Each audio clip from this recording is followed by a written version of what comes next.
আমাদের জাতীয় যুব শক্তি যুগ্ম সদস্য সচিব আব্দুল্লাহ আল মামুন তিনি ফেসবুকে এই রাজাদের ব্যাপারে কিছু ব্যঙ্গোক্তি করার তাকে কিন্তু তার বিরুদ্ধে মামলা দেওয়া হয়েছে এবং সে জেলে। সুতরাং এই জায়গায় দাঁড়িয়ে আমরা আসলে কথা বলছি এবং আমি তার দ্রুত জামিনের তার মুক্তি এবং তার বিরুদ্ধে যে মামলা সেই মামলা প্রত্যাহার করবার জন্য আহ্বান জানাচ্ছি। দেখেন, হীরক রাজার দেশের কথা যখন বললামই তখন এই অধ্যাদেশগুলো নিয়ে যখন আমরা কথা বলছি তখন আমাদের যে বুঝটা দেয়া হচ্ছে সংসদ থেকে সেটা আমার মনে হয় যে একটা উক্তি আছে যে অনাহারে নাহি খেয়ে বেশি খেলে বাড়ে মেদ। মানে রাজা বুঝাচ্ছে শ্রমিকদের বা প্রজাদের যে অনাহারে থাকলে তোমাদের আর ইয়ে করার দরকার নেই, মানে মনের মধ্যে খেদ বা দুঃখ রাখার দরকার নেই, তোমরা এটাই ভালো তোমাদের জন্য, কারণ বেশি খেলে মেদ হয়। মানে জনগণকে এই সলিম বুঝতে তারা দিচ্ছে যে এই অধ্যাদেশগুলো আসলে তোমাদের জন্য ভালো না, আমরা আবার সংশোধন করবো এবং এটা আরো শক্তিশালী করে সেটা আমরা পাশ করবো।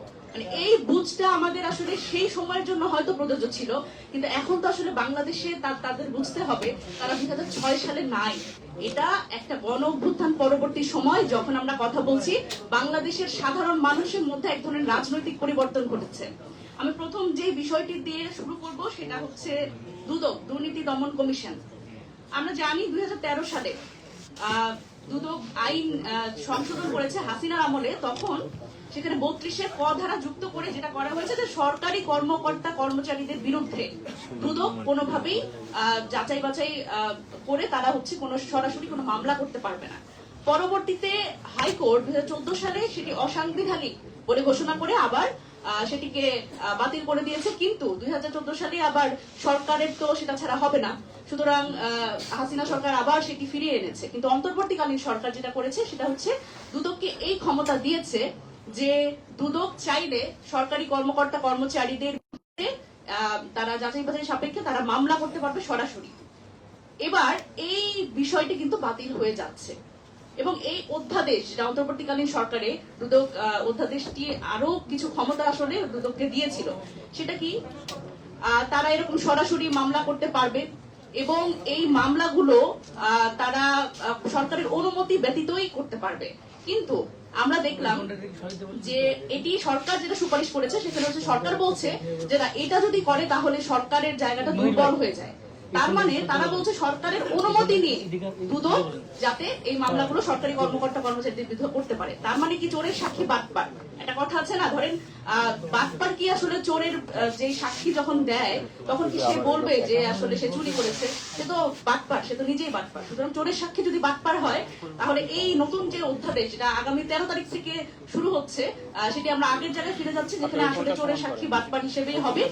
সুতরাং দুদকটা দিয়ে দুদকটা আসলে যেভাবে করে ফাংশন করার কথা ছিল সেভাবে আর ফাংশন করবে না। দেখেন, এই যে এই কমিটিটা দুদক থেকে যেটা যে অধ্যাদেশটা ছিল অন্তর্বর্তীকালীন সময়ে যেটা আমরা এখন বাতিল করার পথে, সেটার ক্ষেত্রে আসলে কি কি ছিল, সেখানে আসলে একটা কমিটি করার কথা ছিল। দেখেন সেই কমিটির মধ্যে কারা কারা, কমিটি হচ্ছে আপিল বিভাগের জ্যেষ্ঠ বিচারক থাকবে, সেখানে মানে জ্যেষ্ঠ বিচারকের নেতৃত্বে একটা কমিটি গঠন হবে এবং একজন বিচারক থাকবে।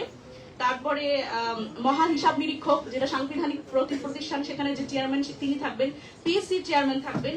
তারপরে বিরোধী দল, স্পিকার মনোনীত বিরোধী দল এবং সরকারি দল, এই দুইটা জায়গা থেকে দুজন এমপি থাকবেন। তারপরে হচ্ছে 15 বছরের অভিজ্ঞতা সম্পন্ন একজন থাকবেন যিনি আসলে এই দুর্নীতি দমন নিয়ে কাজ করেছেন দীর্ঘদিন। সুতরাং এই যে একটা কমিশন, এই 7 জনের একটা কমিটি, এই কমিটি 5 জনের একটা কমিশন, মানে কমিটি আসলে রাষ্ট্রপতিকে সুপারিশ করবেন এবং এখানে একজন চেয়ারম্যান এবং 4 জন সদস্য। সুতরাং এই যে সুপারিশ করবে এই সুপারিশের জায়গাটা আসলে তারা ভয় পাচ্ছে, কারণ তারা বলেছে বাছাই কমিটিতে সরকারি প্রতিনিধি কম হয়ে গেছে। আপনারা চিন্তা করতে পারেন যে এই বাছাই কমিটিতে ওনারা বিএনপির পক্ষ থেকে এখন যেটা বলা হচ্ছে এটা কেন বাতিল করা হচ্ছে, কারণ বাছাই কমিটিতে সরকারি প্রতিনিধি কম হয়ে গেছে। সুতরাং এই যে চোরের মন পুলিশ পুলিশ, এইটা তো আমরা জানি, এই পুলিশ পুলিশ যে তারা করছে, তারা যে আসলে ভবিষ্যতে চুরি করার বড় বড় ভাব তৈরি করছে, এটা তো আমাদের আসলে বুঝতে আর বাকি নাই। দেখেন, এবার আমরা বলি পুলিশ কমিশনের কথা। দেখেন পুলিশ কমিশন নিয়ে কিন্তু অনেক বিতর্ক আছে।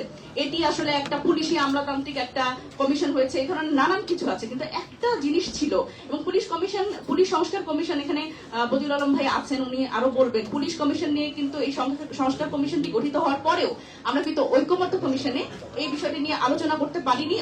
একটি গণ অভ্যুত্থান হয়েছে যেখানে পুলিশ বাহিনী সরকারের পেটোয়া বাহিনী হিসেবে কাজ করে ছাত্র জনতার উপরে কিন্তু গুলি চালিয়েছে। সেই পুলিশ সংস্কার কমিশন, এত গুরুত্বপূর্ণ একটা কমিশন নিয়ে আমরা কিন্তু কথা বলতে পারিনি।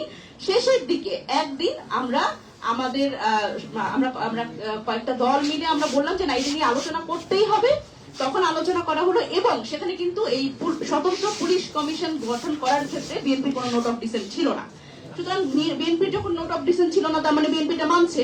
কিন্তু দেখেন পুলিশ কমিশনের এই আইজিপি নিয়োগ, এইটার জন্য একটা ছোট্ট একটা সুপারিশ দেওয়ার কথা এই পুলিশ কমিশনকে আরো অনেক ক্ষমতা দেওয়া হয়েছে, সব না মানলে কিন্তু একটা ক্ষমতা দেওয়া হয়েছিল যে পুলিশ কমিশন থেকে যে আইজিপি নিয়োগের সুপারিশ, যেটা আবার সরকার মানতে বাধ্য না।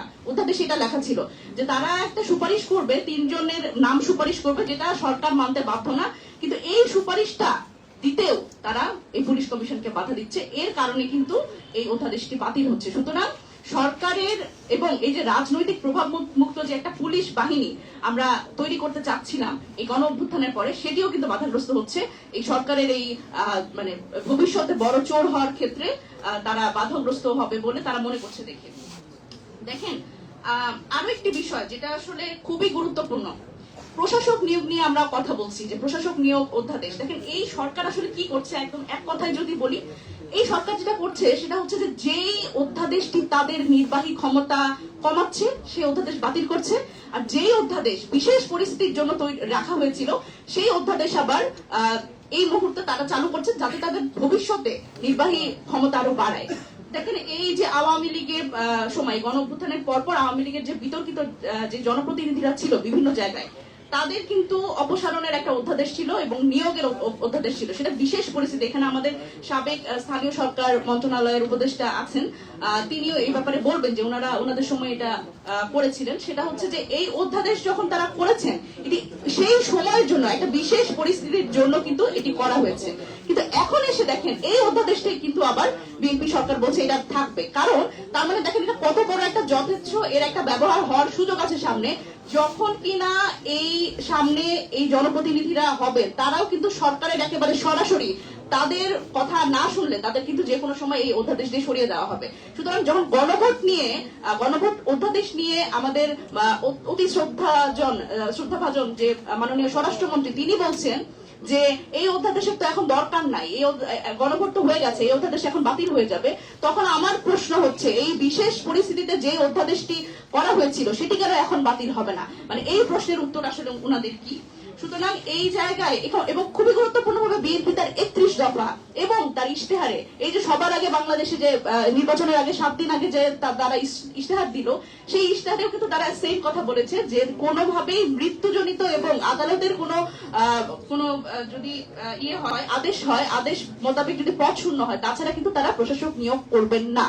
সুতরাং এখানেও তারা তাদের নিজেদের ইশতেহার এবং তাদের এই যে বারবার করে বলেন যে 31 দফা, সেই 31 দফার বরখেলাপ করছেন। এবং আমি আরেকটা ইন্টারেস্টিং জিনিস দিয়ে শেষ করব, সেটা হচ্ছে দেখেন মানে কত বড় চোর আমরা বানানোর জন্য একটা রাস্তা করে দিচ্ছি। আমাদের আসলে সবার যে এই জায়গায় মানে সচেতন হওয়া দরকার। দেখেন আন্দোলন করলে আমরা দেখেছি যে গত অন্তর্বর্তীকালীন সরকারের সময় 16 মাসে 2000 আন্দোলন হয়েছে না? আপনারা দেখেছেন, আপনারাই তো কভার করেছেন।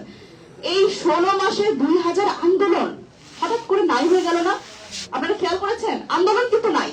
তার মানে দেখেন, এটা আপনারা সবাই মনে মনে এটা বলতেছেন, আমি জানি, সেটা হচ্ছে যে আন্দোলন তাহলে কারা করিয়েছে, এটাও যে আসলে রাজনৈতিক পেছনে একটা রাজনৈতিক উস্কানি ছিল, এটা তো আমরা বুঝি।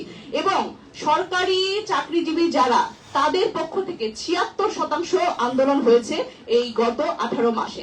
সুতরাং আমি বলতে চাই যে সেই সময় এই অন্তর্বর্তীকালীন সরকারের পক্ষ থেকে এই আন্দোলনগুলোর ক্ষেত্রে তাদের এক ধরনের তারা অধ্যাদেশ নিয়েছিল, সেটা হচ্ছে যে তারা বলেছিল যে সরকারি চাকরিজীবী তারা যদি আসলে আন্দোলনে যায় তাহলে 28 কর্মদিবসের মধ্যেই তাদের সরাসরি বরখাস্ত করবার একটা আইন তারা করেছিল। এখন সেই আইনটা কিন্তু এই বিএনপি সরকার রেখে দিতে যাচ্ছে। তার মানে তাদের উস্কানিতে যেই আন্দোলনগুলো, সেই আন্দোলন করা তো শেষ, এখন তার দরকার নাই। তার মানে এখন তো ধরেন সরকারের বিরুদ্ধে যদি কোনো কেউ যৌক্তিক দাবিতেও কোনো সরকারি কর্মকর্তা বলেন বা সরকারি কর্মচারী বলেন, তারা যদি যৌক্তিক দাবিতেও মাঠে নামে, সেটা তো তাদের লোক না।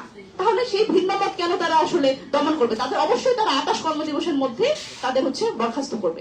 এই হচ্ছে বাংলাদেশের অবস্থা। এখন আমরা যে হীরক রাজার দেশে এত দ্রুত পৌঁছে গেলাম, এই পরিস্থিতিতে পৌঁছে গেলাম, এই জায়গাতে আমার মনে হয় যে আরেকটু দেরি করতে পারতেন ওনারা। এটা খুব নির্লজ্জভাবে এবং নগ্নভাবে তারা এই কাজটি করছেন এবং নিজেদের নির্বাহী ক্ষমতা বাড়ানোর জন্য আসলে সাধারণ মানুষকে একটা পুতুল বানিয়ে ফেলার যে প্রবণতা আমরা দেখছি, সেটি কিন্তু আমরা আমাদের জন্য আসলে অশনি সংকেত। তো সেই জায়গা থেকে আমি বলবো যে আমাদের সকলের নিজ নিজ অবস্থান থেকে এই সচেতনতাটা জরুরি এবং সবার যার যার অবস্থান থেকে এই অধ্যাদেশগুলো নিয়ে কথা বলা এবং এই অধ্যাদেশগুলো যাতে বাতিল না হয়, যেগুলো আসলে জনস্বার্থে গুরুত্বপূর্ণ, এই বিষয়ে আমি সরকারেরও পক্ষ থেকে আমি আমাদের পক্ষ থেকে আহ্বান জানাই যে সরকারেরও আসলে টনক নড়া উচিত, তারা বসে ফিরেন। কারণ এই জিনিসগুলো যেটা দিয়ে আসলে মানুষকে হাত পা বন্দি করে রাখা যাবে,